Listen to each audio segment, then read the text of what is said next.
ఈ ఇంట్లో పొయ్యి ఎక్కడా చూపిస్తారా? ఇదిగో అమ్మా, నేను అన్నం వండిపోతా, నువ్వు పోడుకో. వెధవది ప్రాణం పోవడానికైనా ఒప్పుకుంటాను కానీ ఈ అనాచారాలు నేను భరించలేను తల్లి. వస్తాను.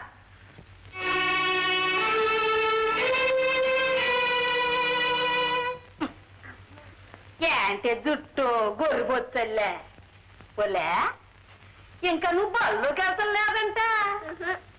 ఎంతకీ నేను ఎవరినా వచ్చి పిచ్చి మొండ, నేను నీకు అత్తినే. అత్తివా? ఆడేవడనుకుంటుందా? తప్పు, అట్ట పేరు పిలవకూడదు. అన్నికి బాగా అన్నికి నచ్చాడంటే బాగా నచ్చాడా? చాలా బాగా నచ్చాడు. అయితే పెళ్లి చేసుకుంటావంట. జ్యోతి థ్యాంక్ యూ అమ్మ పిలుస్తుంది. అయ్య బాబు పొయ్యి మీద పప్పు పెట్టి మర్చిపోయానా? మాడిపోయిందో ఏంటో.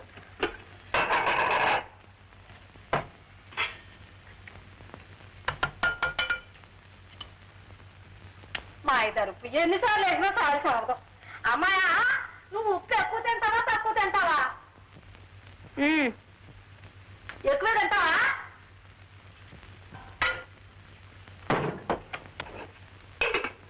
అయినా మతి మండ, ఆ అమ్మాయి బస్తకాయ రసం ఇటు మర్చిపోయాను.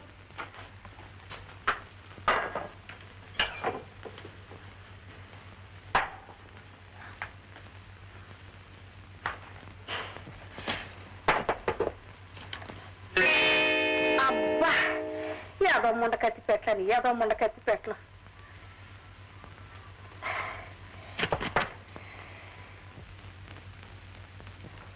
అబ్బో, ఈ ఊరు బత్తాకాయల్లో బాగానే ఉంది రసం. మా ఊరు బత్తాకాయల్లో అసలు ఏమీ ఉండదు అమ్మాయా. 4 చెక్కలకే గవాసం ఎండిపోయింది.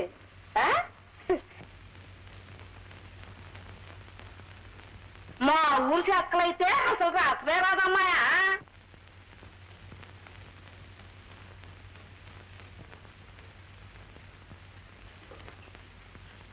నువ్వు లేకే నిద్రపోతున్నావా అమ్మాయా? అమ్మాయా ఇదిగో ఇద్దాము, బూలు కోసం తెచ్చుకుంటాం, వేసుకోము.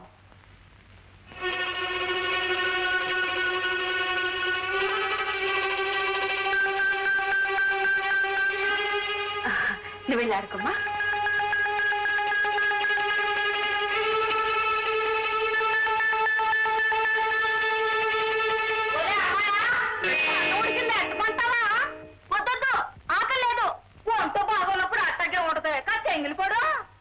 సాయంత్రం తింటానులే.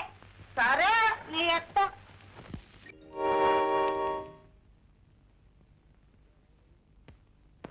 ఒంట్లో ఎలా ఉంది? పర్వాలేదు. అవును, భోంచలేదు ఎందుకని? ఆకలి వెళ్ళలేదండి. అదేంటి అక్క, నాకు కూడా ఎక్కడికి తీసుకురావే. ఎందుకండి ఇప్పుడు? ఎందుకే పొద్దున భోంచేగా సాయంత్రం ముంచిపోతే ఏమైపోతా నేర్చుకున్నారు అక్క? వస్తున్నారా? పర్వాలేదు, ఇక్కడ పెట్టి మేము మరదలే. కమా అన్నీ లేవండి. కలుపు.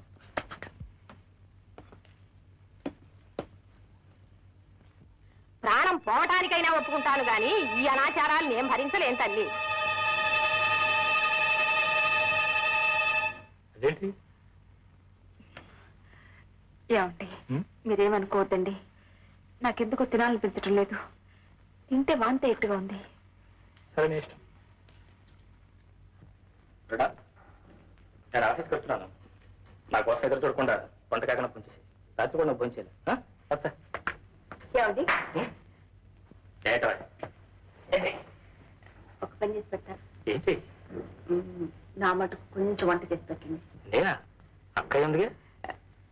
నా కోసం మీరు వండి పెట్టండి. అరే, ఆవిడ ఉండగా నేను వంట చేసి పెడితే ఏమనుకుంటుంది?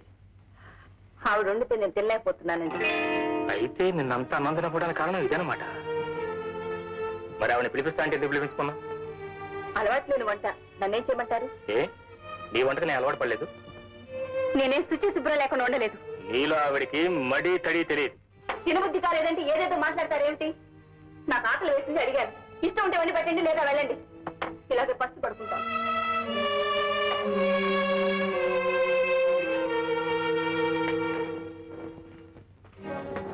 మాత్రం బ్రహ్మాండంగా కుదిరింది. నిన్నటిది ఇవ్వడం రేపటిది మొత్తం కలిసి వచ్చినట్టే.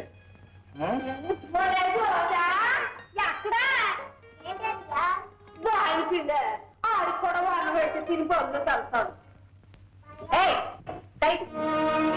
ఎవరే బాయ్యా? అదేంటమ్మాయా మగోడిని పేరు పెట్టి పిలిస్తే ఏం పాడతాను నేనే పిల్లమ్మన్నా. ఎందుకులేండి పిల్లలకి ఇప్పటి నుంచే వరుసలు. అత్తే ఉందన్న మీ వదిన అత్తాయి కదా వాడు బావగాడా? ఏమో నాకు అలా పిలవటం ఇష్టం లేదు అంతే. నీకేది ఇష్టం ఉండదు. నీ మనస్తత్వం అర్థం చేసుకోవాలంటే నేను 10 జన్మలు ఎత్తాలి. తినమ్మా తిను. అన్నం తిని 2 రోజులు అయితే గొడవ పెట్టుకుంటాడా? అవునులే అమ్మా, చేసుకున్న అమ్మకి చేసుకున్నంత అని వేదాది చేసుకున్న దాని అనుభవించక తప్పుతుందా తల్లి? ఏమిటో పూర్వం 100 సంవత్సరాలు పైబడి బ్రతికేవారు. మా తాతగారు 101, మా నాన్నగారు 75, ఇప్పుడు 40 టచ్ కాకుండానే. అవును, ఏం చేతనంటావే? శుచి శుభ్రం లేక. అమ్మ కొంచెం వండవే. వనవా? ఎవరు చెప్పారే? అత్తయ్య అత్తయ్య అదేవటే? గోపిబాయి అమ్మ. ఓసి అప్రాచ్యకుండా ఏమిటే ఈ మాటలు? అంతవరకేనా? ఆ మహాతల్లి ఏం మాట్లాడినా ఆయనకి పరమానందం. అరుణ, ఆవిడ స్వచ్ఛంగా మాట్లాడటానికి నీలా గొప్ప కులంలో పుట్టలేదు, బియ్యం నీళ్ళు పాస్ అవ్వలేదు. మాటల గురించి కాదు, ఇప్పటి నుంచే పిల్లలకు పెళ్లిళ్ళు వరుసలు ఏమిటి? అసహ్యంగా. అంటే ఆవిడ సరదాగా అన్న మాత్రం పట్టుకుని పాపను వదిలిపెట్టొచ్చావు అనమాట. అరుణ, ఆవిడ కాదు నేనే చెప్తున్నాను. పాపకు నేను తండ్రినైతే అక్క అత్త అవుతుంది, గోపి బావ అవుతాడు. అందరికీ ఇష్టమైతే వాళ్ళిద్దరికి పెళ్లి కూడా జరుగుతుంది.